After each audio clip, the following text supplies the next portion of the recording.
Tonight, a partial ban on facial recognition technology may be lifted in Virginia. Some fear that would lead police to abuse the tool. Capitol Bureau reporter Jackie DeFusco joining us live in the Digital Center with more on this and what Governor Youngkin has to say about it. Jackie. Well, with just hours remaining before an action deadline, the sponsor of that bill confirming tonight that Governor Glenn Youngkin is expected to send down what he calls minor amendments, potentially scrapping a policy that passed in Virginia just last year.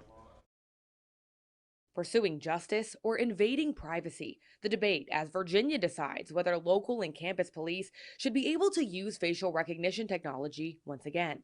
Fairfax County Detective Brian Takagi says it helped hundreds of cases before a partial ban took effect last year.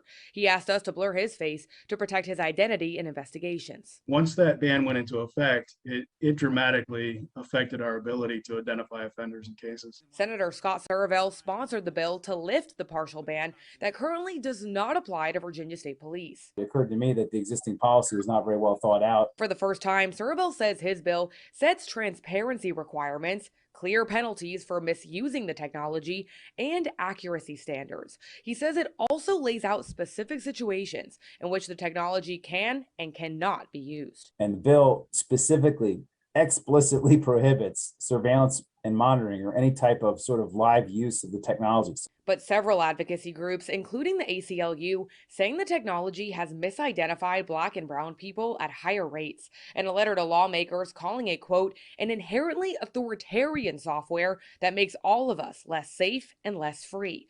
Survell says the bill prohibits police from using facial recognition technology as the basis for an arrest, but some argue officers should need a warrant to use it in the first place. Senator Bryce Reeves, who used to work in law enforcement, fears the bill could be abused by officers. In this case, the losers are Virginians, because I think this is a very strong encroachment on your individual liberties.